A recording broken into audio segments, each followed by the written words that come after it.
My bratty elder sister insisted on my party being cancelled at the last minute, hence my parents cancelled it. I was very glad she wasn't even meant to be here for the celebration. But it's just my luck that strong Midwest storms caused all of the planes to be cancelled on the day she was scheduled to depart. 3 days before my birthday, she was meant to go to NYC with a group of pals, but for now they have had to postpone the trip. She has been rather offended over it, hence my parents have been walking on eggshells around her since they truly want to avoid aggravating her. She is the golden child of our family, hence they wouldn't dare, really. So much so, that she insisted my birthday be cancelled early on as, in her words, if she doesn't get to have fun, neither will I. Naturally, my parents sent the message to every single individual who had been invited without second thought. Much later in the evening, while I was eagerly waiting for all the visitors to arrive, but none were showing up, I discovered. When I asked my parents at last why none had shown up even by 7 p.m., they informed me they had called off the celebration without even asking me. They claimed my sister was somewhat disturbed and felt it would be inappropriate to throw a party while she was in this state. At that point, I lost all control and began yelling at my folks. It seemed simply to be unfair. My sister had always received different treatment from my parents, who expected me to sacrifice all my life and meet her every demand more than my own. And I always had as well. This was, however, going much too far. My sister was complaining about a trip that was cancelled for legitimate reasons outside of anyone's control. Hence my parents had promised to plan my 18th birthday party, invited all of my friends and family so we could have a large birthday celebration, and now they had cancelled it without even notifying me. To exacerbate things, my parents had subtly informed every visitor that I had suddenly gotten ill, so I called off the party. Declaring I had a migraine and that using my phone was the last thing I needed, they asked that no one text me about it. Nobody texted me, hence I had no idea what was going on until the very last minute. I started fighting with my parents right away when they informed me what had transpired. Extremely offended as it wasn't my place to back down, I was yelling at them. Even then, their main worries were my being too noisy since they worried my sister would wake up from her nap. I kept yelling till my sister arrived downstairs, not giving a damn about that. Starting to defend our parents, she said they had done nothing illegal. She said that, as it would be cruel, she was the one who objected to everyone celebrating or partying while she was so distraught. She even said that I was the most entitled and spoiled person if I couldn't see that. Her utter arrogance following what she had done infuriated me to the point of me mindlessly starting to curse her. Things became physical as I grabbed her hair and tried to shake her. Our parents had to split us apart, and in the turmoil we missed the doorbell ringing. My parents opened the door to discover my grandfather waiting there after we at last stopped battling. Everyone in the family, including my parents, regards my paternal grandfather as a truly formidable force. Not great news for them was having him at the door. He began questioning why there was so much yelling and cursing as soon as he walked inside. Probably since I had been the loudest, he turned to me for responses. Usually, since it seemed petty, I wouldn't share with people the way my parents treated me, but I told my grandpa everything since this time I had nothing to lose. I told them I was unhappy with my parents and sister and that hiding the truth would not help them treat me any better, hence I saw no use in doing so anymore. It was time to stand up and I did. I also told him that I had dealt with my sister every day for the past 18 years, hence the bias toward her was not a one-time occurrence. But this episode was the last straw. I could not stand it anymore. My grandfather's expression was clearly shocked as soon as I spoke. He erupted at my father within seconds and started chastising him. It was then that I learned a lot of hitherto unknown facts. For the previous few years, my grandpa revealed he had been giving money to my parents every month since they had been trying to keep their business open and maintain the family. Basically, it was my grandfather who had been helping us all along, even covering the cost of the party my parents were ready to claim credit for. My grandfather chastised my parents for disappointing him with such treatment of me. From my conduct, he added, it was obvious that their devotion for my sister traumatized me. While my sister, being as stupid as ever, tried to argue with him, my parents silently let him talk. She said that her primary reason for requesting a cancellation of the party was her devastation at having her trip to New York, which she had been looking forward to for months, canceled indefinitely. She said it was merciless of me to throw a celebration while she was in pain. But my grandfather did not have time for her lies.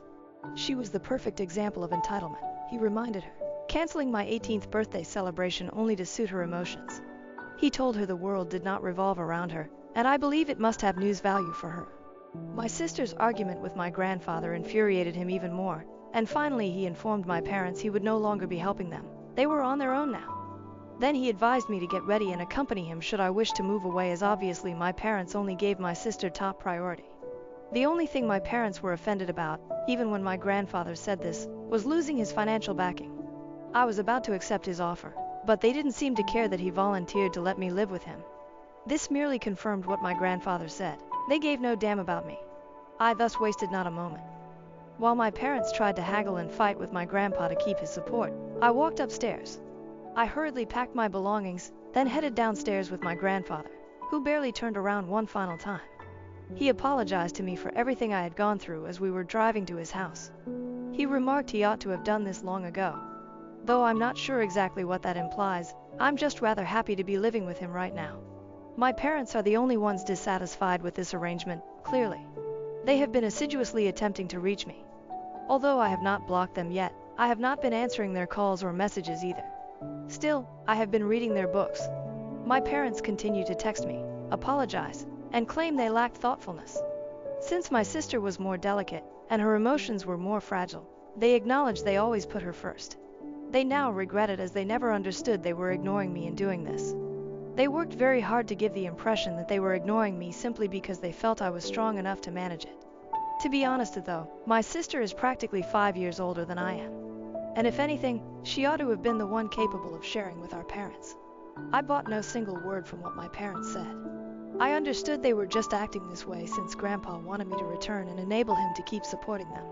From them, all I wanted was one sincere apologies, yet it never came. It really began to irritate me. So this morning I told my father to stop texting me. I replied I didn't need their false apologies. I knew they were merely doing this to maintain Grandpa's support. I had finished working with them. When they canceled my birthday celebration without even asking me, they had told me just where their priorities lay. That was the straw shattering the camel's back. Today I was never returning. My dad responded instead of apologizing, saying he and my mother had mistreated me, but he was ready to set things right and do anything necessary. I seized the chance to explain to them that I would only agree to come back and discuss helping them if, and only if, my sister would no longer be living with us when I returned. They made a mistake by stating they were willing to do anything. She is 23 and has been working for the past 2 years. By now she should have accumulated enough money to move out. I thus don't even consider myself to be being so unfair, but my parents see me to be callous and silly.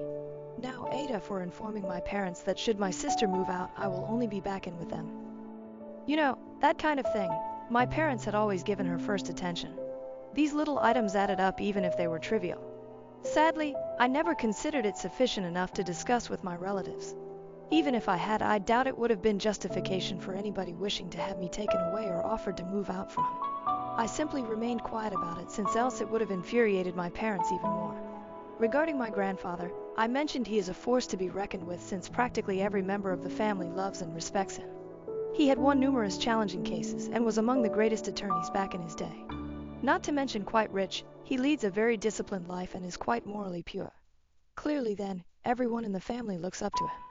I could have told him how my parents were treating me if I had wanted to, but up until last year he was rather busy seeing my grandmother, who was nearing death. He was busy, and I wanted not to disturb him with my little grievances while he was already handling so much. He was grieving when my grandma went away, so I didn't believe it was worth mentioning. I am quite appreciative now that he is willing to assist me.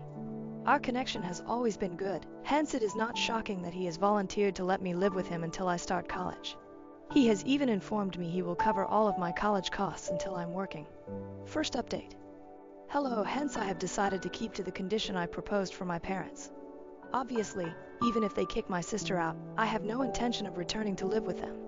I merely want to find out whether they really do it. That will reveal whether they really want me back or whether they believe my sister is more valuable than the financial support of my grandfather. I haven't told him anything about this, but to be fair, I recently learned of other things he had been hiding from me. I therefore believe it to be fair enough. I'm talking about the fact that my grandpa knew my parents didn't truly want me all along, but he had never taken anything about it. Actually, even if my sister lacked any traits that would justify her partial behavior, I never even knew exactly why my parents favored her. My grandfather recently told me that originally, my parents had just intended for one child. 5 years following my sister's birth though, my mother became pregnant with me. Although they intended to end the pregnancy, my dad made a mistake by alerting the parents of my mother about it. My mother's grandparents insisted that it would be inappropriate to turn away that gift should my parents be blessed with another child. They thus persuaded my parents to maintain the pregnancy. Sadly, while my mother was 8 months pregnant, my maternal grandparents were in a horrible vehicle accident. Both died from their wounds following several weeks of struggling for their lives. My mom was clearly heartbroken. During her pregnancy, she experienced a rather mental break whereby she began accusing me of bringing ill luck into her life. She spent a few weeks institutionalized, and when she returned she was quite improved. Still, my parents secretly felt bad about letting the pregnancy get this far. After I was born, they had every intention of having me adopted. But this time my paternal grandparents intervened. They forbade my parents from putting me up for adoption and told them they were crazy. Though they were reluctant, my parents raised me. When I challenged my grandfather about the comment he made when he took me back home, he told me all of this. Now I see what he meant when he said he ought to have done this long ago. I agree, he ought absolutely to have. In any case, I know I will never go back to my parents since I now know the truth about the reason they treated me differently. My present treatment of them is absolutely justified. For years, they punished me for something not under my control. At least I'm better than them since I'm punishing them for truly their fault. Though I still find my grandpa frustrating for not being honest sooner, I know these things are difficult to discuss, especially to a young child. Right now, he's the only person I can rely on. Thus I try not to get too enraged with him. But I felt bad about it when I spotted my sister waiting outside today following school. I so requested one of my male buddies to accompany me home. Being a football player, he is rather on the larger side, and I knew that if my sister did anything, he would be there to assist. We have been friends for a really long time, and I totally trust him. He is know-all, even specifics about my family. He agreed to stroll me back home. It was really starting to creep me out as my sister trailed silently. Halfway home I turned around to challenge her on what she was trying to do. She said she wouldn't want to chat in front of a stranger, but I told her I hardly wanted to chat with her at all. She then began telling me that my behavior has been the reason our parents have been really anxious and unhappy. She said yesterday that unless she was forced out of the house, our parents had at last warned her that I wouldn't come back home or even speak to my grandfather about helping them again. She thought I was being somewhat unjust, thus she came here to challenge me about it. I told her, if I can't be happy, neither can you, thinking it ludicrous of her to believe I would dignify this with a conversation. She used exactly the same reasoning to have my party called off, thus I reasoned it should also apply to her. She started yelling at me, calling me a vile human being. When I turned around to head home, I merely kept walking with my friend and turned her off. I never bothered to reply or look around. I suppose turning her off was what truly infuriated her, as shortly afterward, she attacked me and I was on the ground. I could feel her weight on my back as well as my own from my rucksack. Fortunately, my friend physically had my back since I sensed her being hauled off me in seconds. My companion was supporting her with one arm, hardly breaking a sweat as I at last got back on my feet and dusted myself. Knowing my sister's aggressive nature, I suppose I was right to have him walk me home. Her even belief she could attack me and get away with it infuriated me. I thus approached her, gave her a strong slap, and warned her that I would call the cops should she attempt anything humorous once more. I knew our beloved parents would not value any more drama, with all the turmoil she had already caused. She still had the arrogance to try and fight with me, but following that slap my friend and I turned away and she stopped following me. I told Grandpa all about it when I returned home. He was about to contact the police, but I told him it was not worth it. She was just a loser, and I knew she had learned her lesson. Besides, she was definitely already in a dangerous posture with our parents. When I eventually told my grandpa about the state I had created for my parents, I expected he would be offended, but instead he laughed alongside me. He felt it was clever and believed my parents deserved to be let run wild. That was that then. Though I'm a little hurt from being thrown to the ground, I feel good knowing I finally gave my sister some sense. She really deserved it, and it was a long time coming. I now simply hope my sister and parents leave me alone after learning this. Update 3. Hey, I moved out practically a month ago. I will only be staying with my grandpa for a few more months as September marks my beginning of college. Officially, school has ended right now. I graduated from high school a few days ago. The football player friend I described in my last report was my prom date. Indeed, several of you folks called it, and I wanted to share this joyful little nugget before delving into what transpired with my sister and parents. 2 days following my confrontation with my sister, I got a note from my parents. They claimed to have figured out their desired line of action.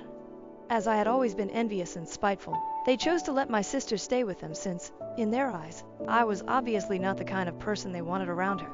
My mother's older brother had chosen to be a partner and investor in the company. Hence, they no longer needed financial support and no longer wanted me around. They acknowledged the only reason they wanted me back was because they needed money help from my grandfather. Although I had known their actual motivations from the start, this disclosure had little effect on me. I'm really sure they believed this would damage my emotions. I neglected even responding to the message. They wrote me another message a few hours later, stating they were going to block me immediately because I was a disgusting human being, just like my sister had claimed. I guess this reality got under their skin. They tagged me as violent and unappreciative in addition to calling me terrible and merciless. Obviously violent since I had smacked my sister the other day, and it was not surprising that they disregarded the truth that she had initially attacked and pushed me to the ground.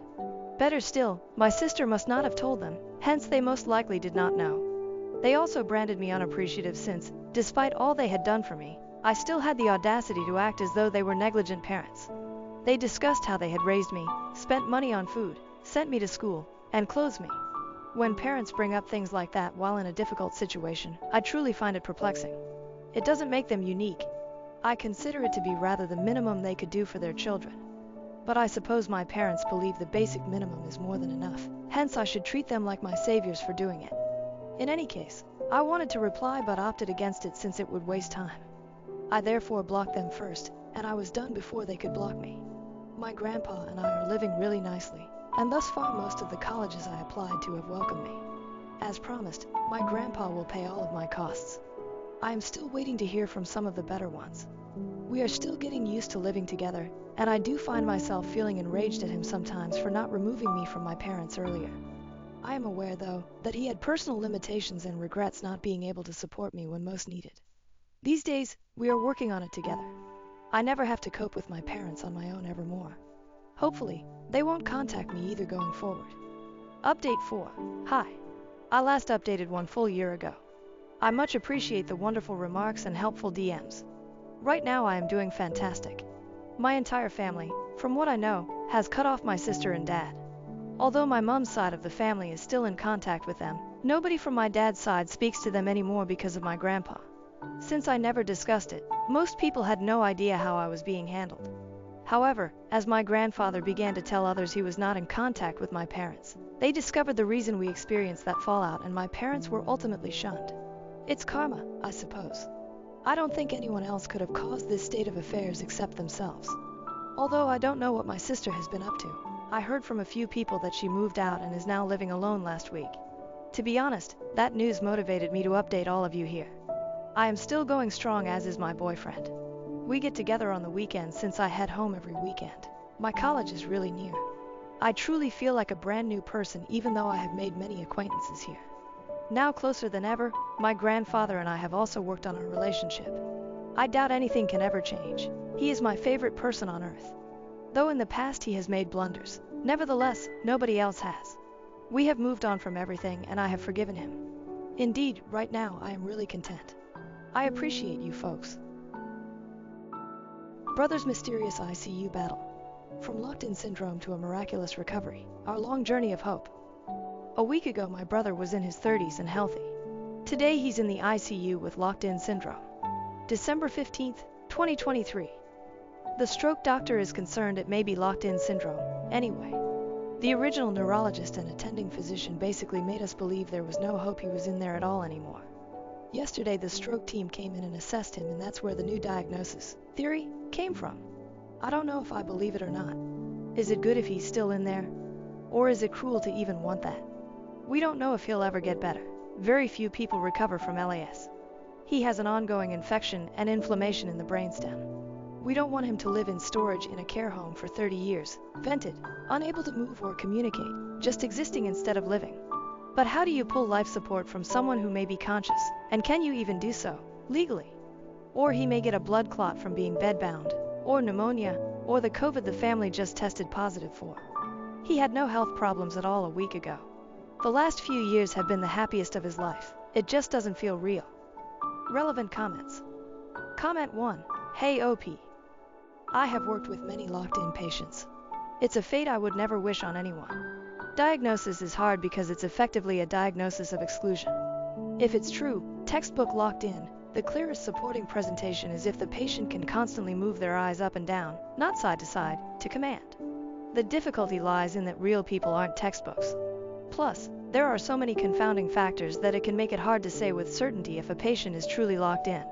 All that being said, I've had multiple locked-in patients recover to near normal levels of function. I was shocked because previously locked in was a death sentence. Assuming he is young and healthy and his stroke is highly localized to the area that results in locked in, he may actually make some meaningful recovery with intensive therapy from locked-in accredited facilities. There are a few highly regarded facilities in the US. It is a long and arduous process, I'm talking a year minimum, but recovery is possible under the right circumstances. Edit. Also, ongoing infection is going to make it really difficult to determine exactly what's going on. You really need to be able to normalize everything else before you can say with certainty if someone is locked in. Comment 2. My aunt got pneumonia like 10 years ago and ended up in a coma. It was so severe. My mom went to the hospital and would just sit and talk to her, read her favorite books, put on her favorite shows, etc. Even though the doctors said she wouldn't be able to recognize anything. She later woke up and told my mom that she heard everything my mom did and what my mom did gave her hope to keep going. So have hope, OP. There's always hope. OP, thank you. I asked his friends if he'd been intending to read any books and ran out to pick one up yesterday so I could read it out loud to him. Unfortunately, it's the Andromeda strain and I didn't realize the subject matter until buying it. Comment 3. You should read it and once it gets to the climax just stop. Then be like, hey motherfucker, you can finish this once you're out of the coma, I'm leaving it right here for you. And put it by his bed. But I also have a sick sense of humor sometimes, lol. But seriously, don't give up hope in him. Hope can do crazy things and people have gone through crazy ordeals only relying on hope. Be his hope if he needs it. What should I get for my brother's ICU nurses who are working over Christmas? December 24th, 2023 title. My brother has been in the ICU for a few weeks. I appreciate all of the nurses so much, but wanted to get at least a little something for the nurses who are missing out on time with their families to care for mine. Me and the immediate family have COVID and aren't even able to go in person. Food delivery, sweets, chocolates, gift cards, Amazon, Starbucks. I want it to be something actually desirable, useful. Thank you. Relevant comments. Comment 1. My favorite gift as a nurse that a family brought in was a ton of practical stuff from Costco, with enough to go around. Think lip balm, gum packs, protein bars, Fairlife protein drinks, then maybe a few goodies like chocolate or candy. I'm sorry your brother is in ICU. Hope he makes a good recovery. Glad it's been a good experience with the staff. Comment 2. Just speaking from a personal perspective, but a sincere thank you card is awesome. We post ones we get in our break room, and so when we go to eat a quick snack, it's like a nice little words of affirmation boost reading them. Comment 3. If food, be sure to schedule 2 separate deliveries, one for day shift, typically 7 a.m. to 7 p.m., and one for night shift, typically 7 p.m. to 7 a.m. If you just deliver it once during the day, it will be gone or cold for the night shift. Update. A week ago my brother was in his 30s and healthy. Today he's in the ICU with locked-in syndrome. January 4th, 2024. Thank you everyone for your kind words on my last post. This has been harder than there is language to explain, so I won't try. We have a tentative diagnosis for the cause of the encephalitis now, after getting a test back from Mayo Clinic. Disseminated histoplasmosis with CNS involvement, a brain fungal infection, basically. Extremely rare for someone immunocompetent, very difficult to diagnose, and often misdiagnosed or underdiagnosed. Viral meningitis is the usual misdiagnosis, which is exactly what they'd been assuming. His presentation matches it perfectly, including the upper respiratory thing he was dealing with for weeks prior. He was started on IV antifungals the very day they got the test back. In the past few weeks we've lost the suspicion that he was locked in. He was in a full coma until 2 days ago, when he spontaneously opened his eyes. One neurologist, stroke specialist, said this was an encouraging sign. The general neurologist said it was nothing. So as usual we have no idea what's going on, what to expect, or what to hope for. Perhaps being foolishly hopeful, it does seem meaningful that there was never any improvement until a few days into the antifungal course. He's been treated for everything, and I mean everything else. I didn't know so many antibiotics even existed. He's going to be transferred to a major research hospital in Manhattan as soon as an ICU bed becomes available. We're just waiting for the call, and when it comes they'll stuff him in the helicopter, day or night.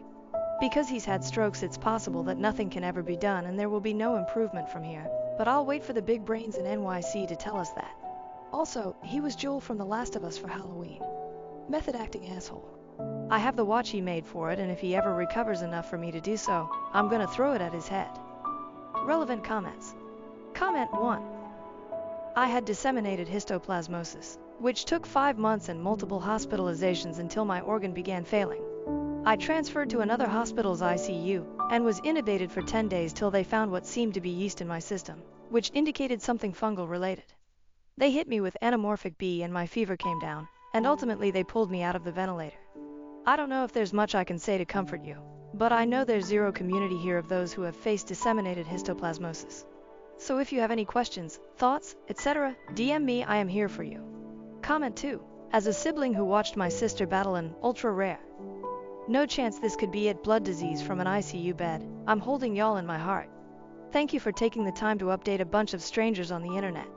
Question from a family member. What can we do to make your lives easier?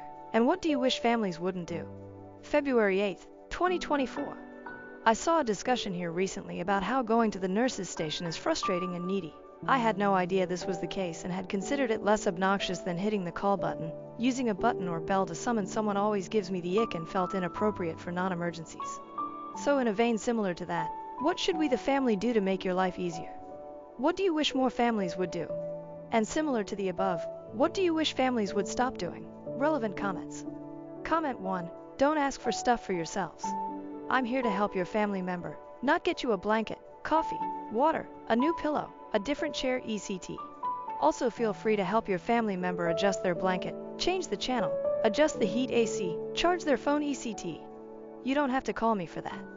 Comment 2. Clustering care is super helpful. Hitting the call light is great, and when you do, it's nice to think of other things you might need. For example, hey, I think my dad needs help to use the bathroom. Also, since it's 11, could we order lunch and change his sheets while he's up? And while you're in here, could you tell us when his next pain meds are due? It's not always going to be possible. Humans are not robots. People can be frequently incontinent, need pain meds, etc. But it's so nice to be able to knock out several tasks at once instead of coming in and out multiple times in an hour. To be clear, please use your call light when you need it. Don't wait if your loved one is sitting in a mess or wailing in pain just because you don't want to inconvenience us. Comment 3. Try to appoint one person to get updates from the doctors and nurses that can update the rest of your family. When grandma has 5 daughters visiting and calling for updates, it can be overwhelming. Don't come up to the nurse's station instead of using the call light, then stand there and wait. Don't order DoorDash and expect staff to run around looking for it or bring it to the room right when it arrives. Update. I wanted to give an update to my 2 posts from earlier this year. I know a few folks reached out to me. I'm sorry for not responding, as I wasn't in a place at that time to really do so.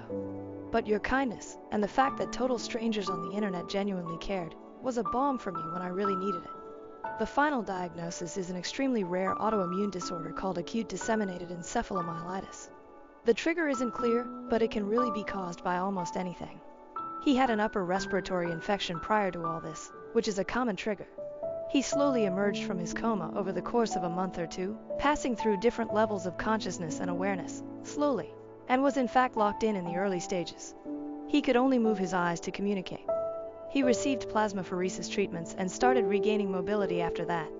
It started with slightly moving his head side to side, slightly moving his lips, slightly twitching his fingers. Soon he was mouthing words and curling his toes. Adam apparently has a good prognosis for recovery, and the larger hospital we transferred to told us that there are no strokes in the brain, despite the initial hospital's assessment. The larger hospital has significantly more advanced MRI machines, which meant they could capture pictures the small regional hospital could not. This is something I wanted to bring up because I want to emphasize the importance of seeking that second opinion. Had we not transferred to the larger hospital, got the plasma treatment, got the new MRIs, we may very well have made different decisions regarding life support.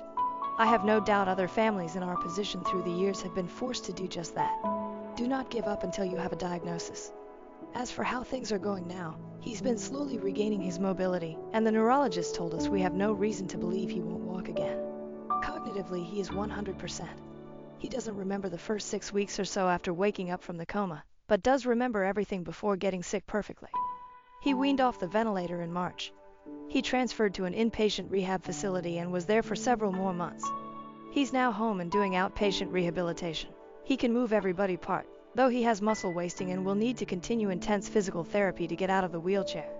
Being in hospitals for nearly a year is not without its own complications. Sepsis at least once, pneumonia multiple times, so much MRSA and IV antibiotics, and a stage IV bedsore.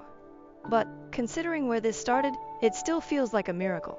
5 hospitals, 8 months. Please hold your family members close, and don't take for granted the amazing things your body does every day. It can all go haywire overnight. And to anyone who read these posts and cared for some strangers on the internet, thank you. I lied about my baby daddy. Now he knows I'm pregnant and wants answers. Should I reveal the truth or continue my plan to raise the baby alone? I, 26F, grew up in the Midwest but went to college in California. There I met and dated Jeff, 26M, for our final 2 years of undergraduate. After graduation, I stayed in California to get my master's degree while Jeff entered the workforce. We were happy together and we planned to get married after I got my master's. After I finished my schooling, Jeff got cold feet about getting married and eventually becoming a father. Abandonment issues from his bio dad leaving. So he broke up with me. Heartbroken feels like it would barely scratch the surface on how I felt. I had a great job in California, so I stayed in hopes that Jeff would come to his senses and we'd get back together. We never did. He met Grace, 25F, and started dating her about 5 months after we broke up. I started planning on moving back to my home state once I realized it was actually over. Then he and Grace broke up at the beginning of this year. Jeff and I ended up sleeping together a few times while they were broken up. It was a very public breakup, no cheating involved. About a week after the last time we had sex, he told me that he and Grace were getting back together. He said he couldn't remain friends with me because he still had feelings for me and he had to let them fade to be fair to Grace. His final words to me were to not call him unless I was literally dying and just wanting to say goodbye. I left California behind 3 weeks later. 2 weeks after I had returned home, I found out that I was pregnant. It's Jeff's. I wasn't going to be that girl that uses a pregnancy to get a man back, so I deleted all my social media accounts and made new ones that don't have my name attached to them. The only Cali people I added were trusted friends who I knew either had no connection to Jeff or who were loyal to me and wouldn't tell him my new accounts. Early in my pregnancy, I made the mistake of checking out Jeff and Grace's respective profiles and saw that they referred to each other as LOML, and Jeff even had a picture of them captioned saying he was going to marry that girl. That broke me all over again, and I have since blocked them both and decided I had to move on with my life. I'm now 6.5 months pregnant. Since moving back, I have bought my own house in my home state and have been busy building a nursery for my baby. I already love this little baby in my belly, and I feel 100% confident that I can raise and provide for him on my own with minor help from my family. One of my best friends back in California was having an engagement party. I won't be able to attend the wedding as I'll be busy with a newborn when it happens, so I decided to fly out to see my friends and offer my congratulations to the couple before my life becomes baby-centric. I got into town on Thursday, and honestly had a blast seeing all my friends yesterday, even though it's only been about 6 months since I last saw them. They were all respectful of my wishes not to take pictures of me below the chest. They did post some pictures of me online, but from the angles it just looks like I gained some weight in my face. Nothing that would give away my pregnancy. It's a couple days before my flight back home, and the friend that I'm staying with suggested we go to the store because she wanted to get a scrapbook for our engaged friend. So we went to the store, and as we were getting ready to leave, I saw Jeff's cousin Tanya, 22-ish, F, walk in. I talked to her several times at Jeff's family gatherings over the years, but we never really got along. She was always a bit too gossipy for me to like her. So of course she was the last person I wanted to see. The first thing she did was loudly announce that I was pregnant, as if everyone in the store couldn't tell just by looking at me. Then she starts grilling me, asking if Jeff knows. I said no, and that he doesn't need to know as it's not his. That was a lie, obviously, but I didn't want to open a can of worms. Tanya then tells me with how big my belly is that I'm far along and asks how I could move on so quickly. I told her that Jeff and I broke up a long time ago. She responded saying that everyone knows we were still hooking up at the beginning of this year. I did not know that was common knowledge. I figured Jeff would have kept his mouth shut about that. Anyway, I lied and told her that I already had a new boyfriend and that I was 5 months pregnant. She seemed to accept that and awkwardly congratulated me. My friend and I paid for her stuff and left immediately after that. I prayed that would be the end of it. Like I said, Tanya is a gossip, so of course she went and ran her mouth about seeing me pregnant just a few hours later. Now a bunch of my friends have messaged me saying that Jeff is blowing up their inboxes trying to reach me. None of them have told him my new number or social media, so he has no way of reaching me himself. My flight back home isn't for another 2 days and I'm freaking out. Some of my friends are saying that I should just tell him the truth now that he knows I'm pregnant. I still say I can get by pretending it's someone else's and that I'm not far enough along for it to be his. I honestly just want to ignore him and go back home. However, I'm having some doubts that that's the right choice and there isn't a consensus on what to do, so I'm turning to internet strangers. TLDR. I got pregnant by my ex. Moved away, planning to raise the child myself. His cousin saw me and told him I'm pregnant. Now he's trying to get a hold of me and I just want to go home and ignore him. Should I tell him the truth or just go home? Update 1. Hi everyone. So the consensus on my post was to tell Jeff about the baby being his. Even from just the first few comments that seemed clear. We did end up meeting up. It wasn't particularly interesting or dramatic, but if anyone cares, here's what happened. He got a hold of the friend I was staying with on Instagram. I wanted to just talk to him on the phone, but he insisted we talk in person ASAP. In retrospect, I should have just waited until the next day, but I kind of just wanted to get it over with, and it seemed like he did too. TBH, I thought he was going to tell me that he wanted nothing to do with the kid, because I didn't see any other reason why he wanted to talk in person right that second. Keep in mind it was almost 10 at night at the time. So my friend and I went to his parents' house where he was waiting. His parents always treated me like family, so I guess I felt comfortable being there, even though we probably should have met at a neutral location. When we got there, Jeff's mom answered the door. She hugged me and I could tell she wanted to touch my stomach, but she restrained herself and didn't even ask, thankfully. I always liked her. We made awkward small talk as she led me to the living room. It was clear that they had just had a party, as it was still messy with a bunch of drinking cups lying around and confetti on the floor. On the couch was Jeff and Grace holding each other's hands. I was surprised that I honestly felt nothing for him at first. His stepdad offered me a seat, but I chose to stand. I wasn't planning on being there long anyway.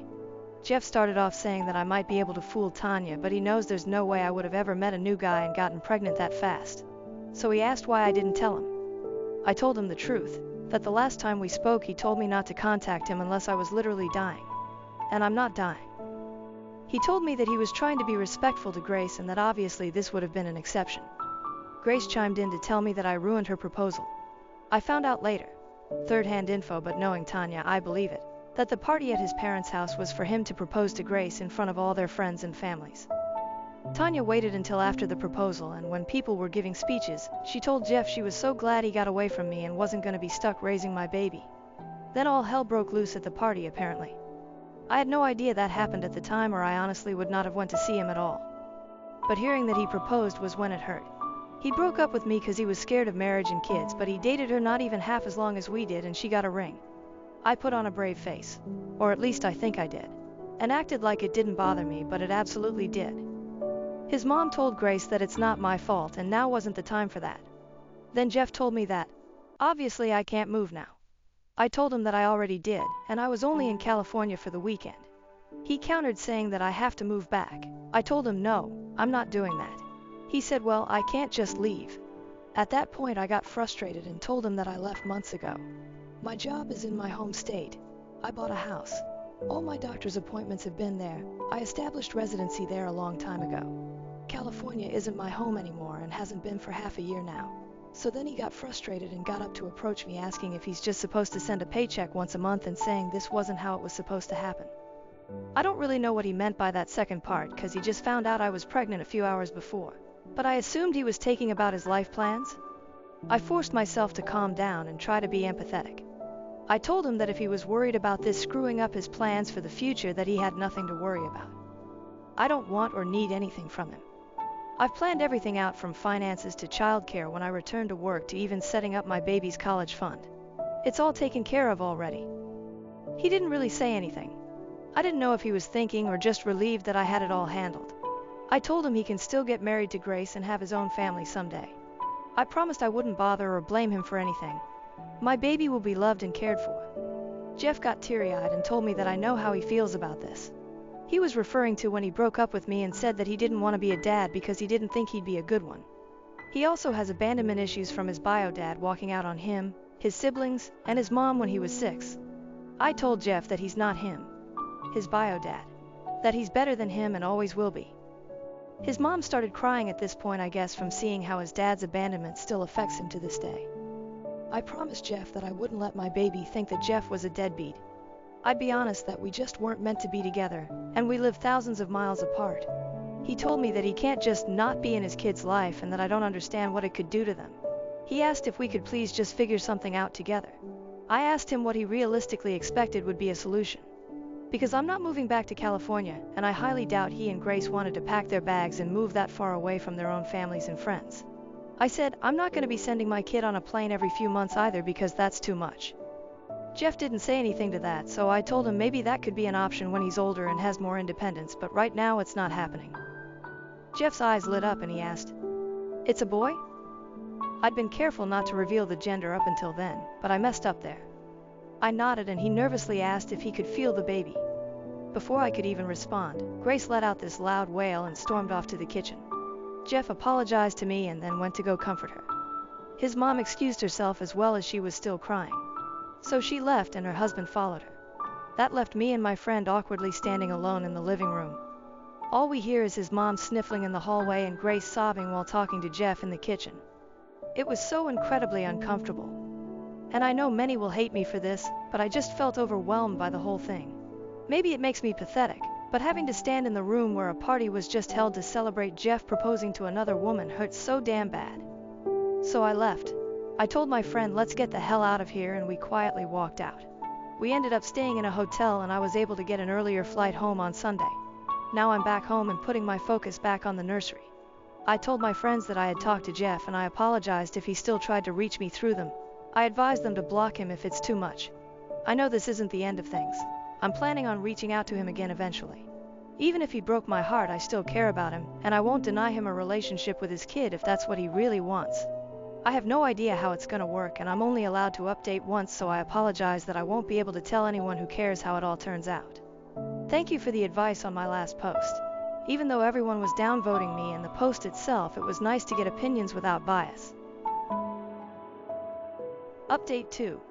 First, I've seen a lot of comments saying that Jeff proposed to Grace within a few months after they started dating. That's not true. Aside from the 1-month breakup where Jeff and I conceived the baby, they were together roughly a year and a half before the engagement, assuming they had no more breakups after. IDK their full history, nor do I care to. Second, I feel like people were being a bit harsh on Jeff. I can honestly say he is not an abusive or controlling person.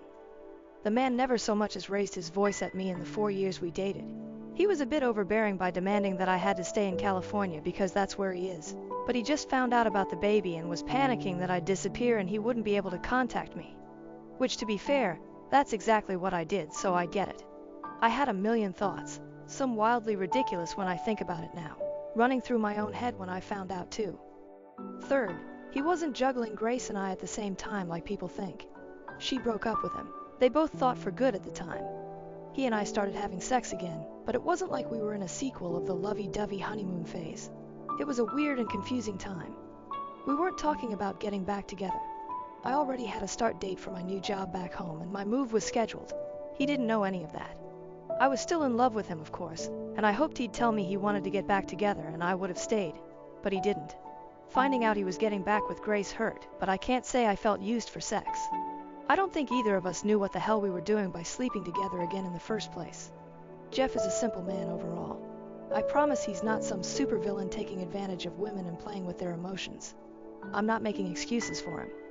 I wish it were that easy to say that he's a dirtbag and you should give me all your sympathy.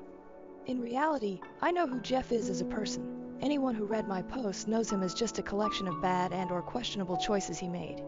If you summarize anyone up to just the bad shit they've done, of course they'd come off as an unlikable person.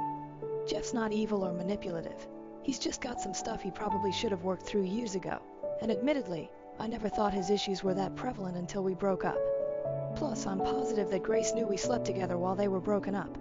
There's no way that was a shock to her. He would have told her himself, and even if he somehow hadn't, if Tanya knew, then everyone else knew shortly after. Guaranteed. Lastly, I appreciate everyone concerned about any custody issues that may arise from this. I was also amused by the people who were hyping themselves up thinking that I was delusional and actually going to be forced to put my baby on a plane by court order. I'm not sure why so many people on Reddit are used to dysfunctional relationships where judges in a huge custody battle need to be involved, but that's not us. Jeff and I were together, and very much in love for years. It might be hard to picture that when you've only read about the shitty end of our relationship, but everything before the breakup was an ideal relationship, which is exactly why it hurt me so much when he ended it. Things are weird now, but we don't hate each other. Our default option, even in a complicated situation like this, is not, we're taking this to court. That would be the last resort. I'm sure we'll work it out between ourselves long before it ever gets there. So on to the actual update. I planned on contacting Jeff after a couple weeks. I wanted to take time to gather my own thoughts and figure out what I wanted to say. Instead, I got phone calls from his number about a week after I returned home. He left a voicemail asking me to call him so we could talk. I was honestly furious because there's no way he should have been able to find my number unless somebody told him. It might not seem like it's a big deal, but to me I saw it as somebody who betrayed my trust in them. I texted him asking how he got my number. He said it wasn't important and that he wanted to talk. I said it is important to me, but he still didn't want to tell me. I told him we can talk when he tells me who he got my number from. So finally he told me who it was, and sent a screenshot of the conversation when I asked for proof. It was the second least likely friend I would have expected to break my trust. That's a whole other story though. So we talked over FaceTime and he told me that he absolutely wants to be in our son's life. He doesn't know how it's going to work long term, and neither do I. There was no threat of lawyers or his mom shouting grandparents' rights in the background like people were expecting. We're adults and we'll figure it out. The situation is not any easier to handle logistically, but emotions from that night have died down and we have clearer heads to move forward with. He did, however, have the audacity to tell me that he hates that I didn't tell him much sooner, and that I wasn't planning to tell him at all until Tanya found out, because he thought we meant more to each other than that. I told him I thought we did, until he told me not to contact him unless I was dying. That shut him up quickly because he knows now that it was an extreme and unnecessary thing to say even if he wanted to cut contact with me. He apologized for it and I apologized for not telling him about the baby myself. That's all we can really do. We're about to co-parent a child together so we don't get the luxury of holding a grudge with one another over past slights. He also told me that he and Grace are no longer together. He claims that it was a mutual decision, but that sounds too easy to me. How do you go from newly engaged to broken up in 18 hours with it being a completely clean process? I'm guessing he's just sparing me the ugly details on what must have actually happened. I do feel bad for Grace. Other than incorrectly assigning blame for her ruined engagement party, she didn't do anything wrong. I don't know her personally, but her proposal night should have been one of the best nights of her life, and it was ruined. I wouldn't want that for any woman. And because I know what everyone is gonna say, no, I am not seeing this as an opportunity to get back together with Jeff. Honestly, my focus is on my son right now. I'm not thinking about jumping into a relationship with anyone, much less the man who broke my heart once already. I think Jeff and I need to figure out how we're gonna co-parent first and foremost. And TBH, I want a man who loves me and chooses me for the person that I am, not because I happen to have given birth to his child. Plus, I don't know that I could ever get over that he proposed to Grace over me. Even if they broke off their engagement, I still want to know why she got a ring and I didn't. And I am going to ask eventually, but I don't think any answer will ever make it okay to me. A lot of people said it wasn't that he didn't want marriage, he just didn't want it with me. I find that hard to believe because, as I said above, we really had an ideal relationship. Our breakup wasn't a buildup of issues. It really was as simple as, you want marriage and kids, I don't. Which I think most would agree is just the natural end of a relationship. If it really is as simple as I just wasn't the one, then I want him to look me in the eyes and tell me that himself. Jeff is a terrible liar even when he's lying for a good reason, like a special surprise. He fidgets his fingers and can't maintain eye contact when he's lying. So if he looks me in the eyes and tells me his reason for why he chose to marry her and not me, I'll know if he's being honest. Jeff also told me that his mom wanted to send me stuff for the baby, so he asked for my address. I declined.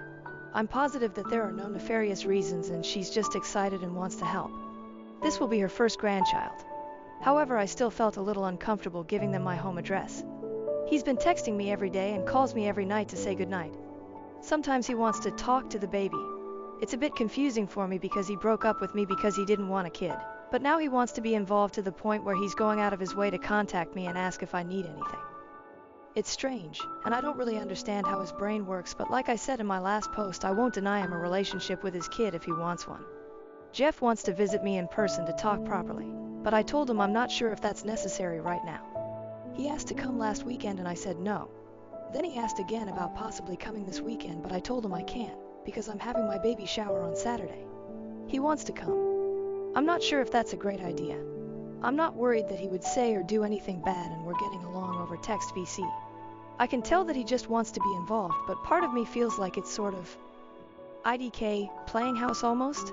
I guess it wouldn't be a big deal if I made it clear he would be here as a friend and the father of the baby, but not as anything more. My parents don't think it's a good idea, but I know that's just because they don't like Jeff, ever since he broke up with me. My sister, who is more level-headed, says that it could be a show of good faith that I'm serious about having a healthy co-parenting relationship, and it'll probably be easier to build that foundation now before the baby comes. My brothers don't care either way, but they say they're ready to beat up Jeff if he does or says anything stupid. He won't, but I love my brothers for always looking out for me. I'm not sure what I'm going to decide, but I know Jeff needs an answer soon so he can book a flight and a hotel room if I do say yes. I'm open to suggestions. Update 3. Hi everyone. I've been requested to give an update on the baby shower and whether or not I let Jeff attend. This post is rather lengthy as it covers a whole weekend, so I'm including a TLDR at the bottom. So I did end up allowing Jeff to come to my baby shower. When he called me the Monday night before my Saturday baby shower, I brought it up. I told him he could come if he agreed to 3 rules. We are not together. Don't touch me, hug me, or put your hands on my stomach unless I say it's okay. I agreed that we needed to have a serious talk. However, it only takes place after the baby shower. IDC if there's an awkward vibe because we have things we want to get out. We ignore it until after the baby shower. You stay in a hotel. I wasn't housing anyone. I needed my home to be my own place to return to if things got too overwhelming. Unsurprisingly, he was fine with all of those conditions and was just happy that he could come. I also told him he was free to invite his mother if she wanted to attend. He was relieved because she did mention wanting to come with him if he came. Everything was settled until the next day when he called to ask me if his brother and sister could come too. His stepdad had a prior commitment and wouldn't be able to attend. I shouldn't have been surprised Jeff asked about his siblings though. His family is really close-knit. They show up for each other and everything. I've never had any issues with anyone in his family. I always got along with his parents and siblings, especially his sister. I said it was fine. I didn't really care as long as they understood that I was the guest of honor at my baby shower and not a hostess, so I wouldn't be checking in with them the entire time. His sister also messaged me privately to ask if I was really okay with them all coming and that she and their younger brother could stay home if I didn't want them all there. It was totally unnecessary because I already said yes, but I really appreciated that she did that. Their flight got in on Friday afternoon. My parents decided to host a dinner for Jeff's family. They don't like Jeff anymore, but they felt that since he and I are now tied together for the next 18 years minimum, our families should be acquainted at least. When they got to my parents' house, the greetings were as awkward as expected.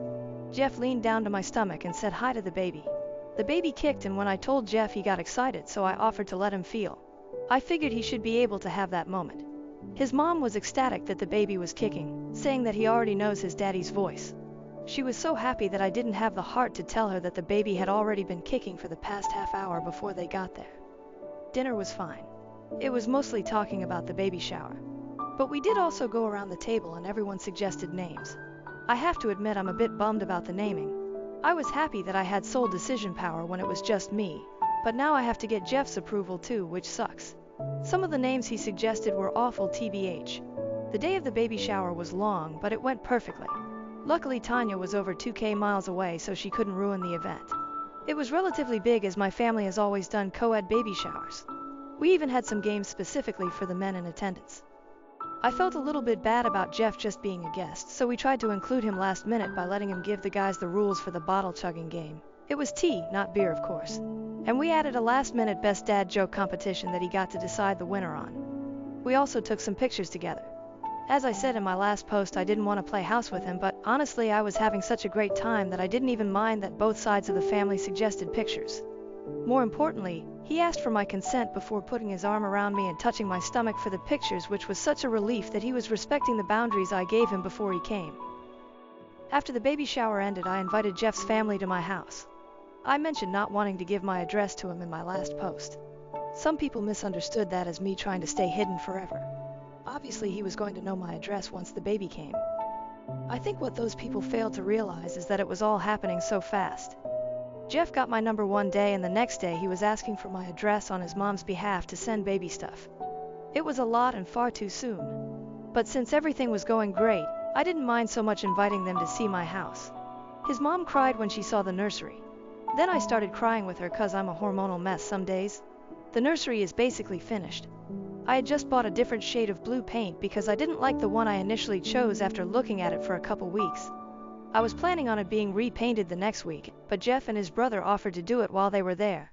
I said no, obviously, because they were guests. My dad chimed in to say to let him, Jeff, do it, because it's about time he stepped up to help. Obviously my dad knows that Jeff just found out about the baby recently, and I reminded him of that. But my parents were the ones who comforted me every time I cried when I first moved back home and again when I found out I was pregnant. It's gonna take a while for them to warm up to Jeff again. So Jeff and his brother painted the first coat with my dad while I talked to Jeff's sister outside. I asked her about Grace, but she wouldn't tell me what happened. She told me that it was a conversation between me and Jeff. She did tell me that her whole family tried to talk Jeff out of proposing because it was too fast, but he insisted, so they supported him. The only other thing she said was that Tanya has been banned from her family's events for the foreseeable future, and their families aren't on good terms as Tanya's parents don't think what she did was a big deal. After the guys finished painting, everyone except my sister and Jeff left. Jeff and I decided to talk that night. My sister was in the living room in case it didn't go well, and I needed emotional support after Jeff left. He and I talked in my bedroom. My feet were killing me and I needed to lie down. So I did that, and Jeff sat on the other end of the bed. Neither of us knew how to start, so I just asked him point blank why he changed his mind about kids. I reminded him that he broke up with me because he didn't want marriage or kids.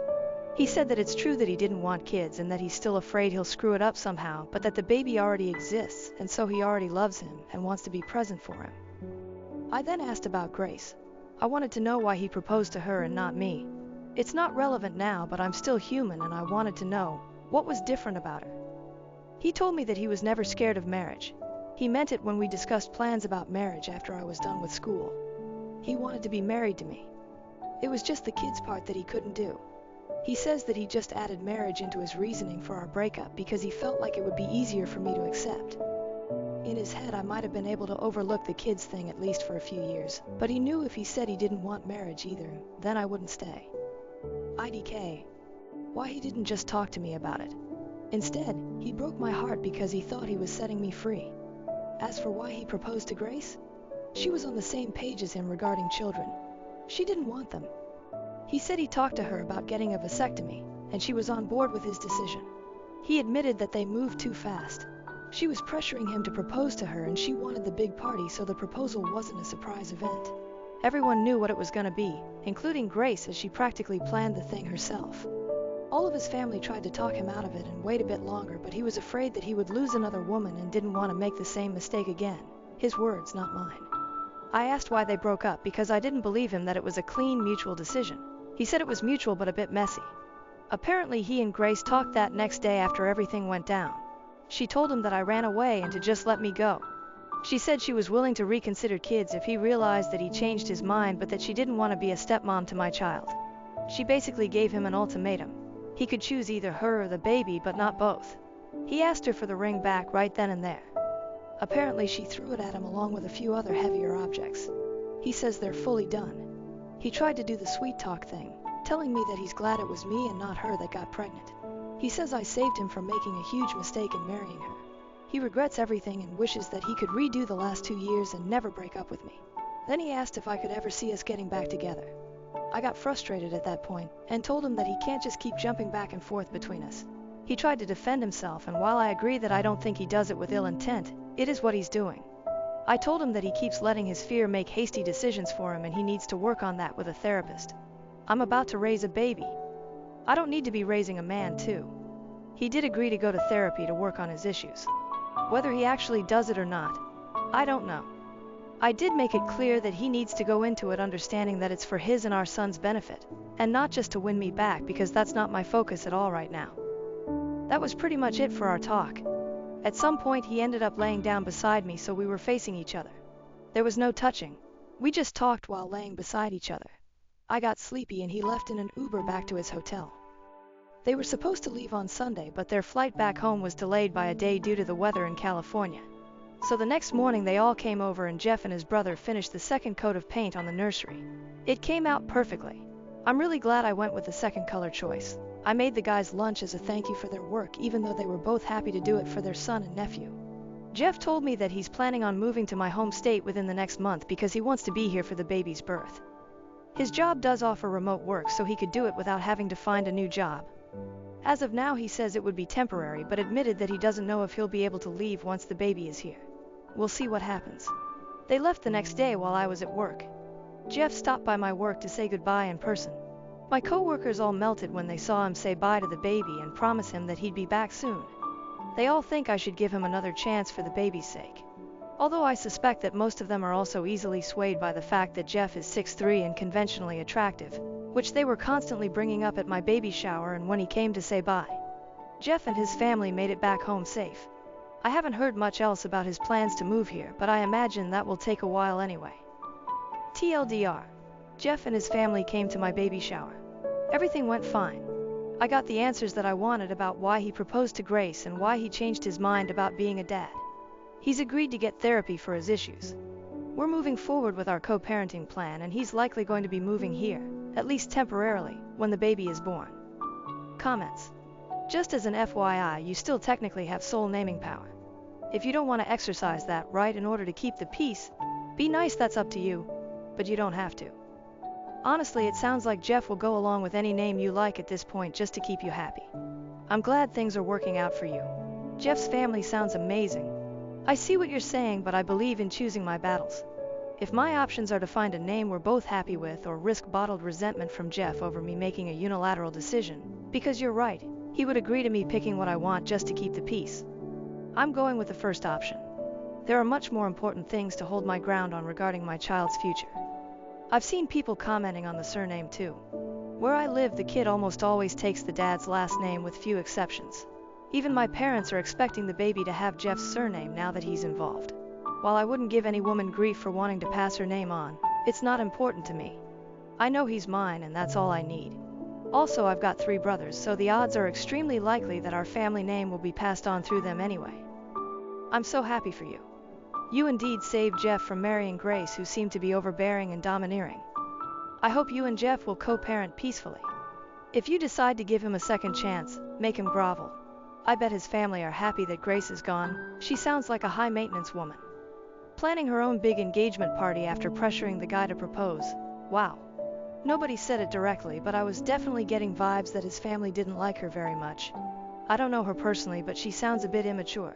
Throwing things at someone during a breakup is just not okay. So Grace manipulated everything then. He was going to get married to the wrong person and regret it years later.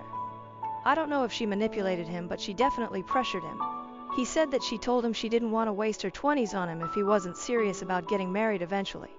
He didn't tell me this, but I'm guessing maybe he told her about the reason for our breakup and she didn't want the same thing to happen to her, so she pressured him into proposing. Again, that's just a guess though. Oh, I have my own opinion, but girl, you are doing all very well and everything was perfect. He gave you a good explanation, and you gave him a great insight. I love what you said about how his fear was taking decisions and advice. I hope all of you find your way. Keep us informed. Yeah, his answer for every decision he made was, because I was scared of, which is just not a good way to go about anything. That's something he definitely needs to work on.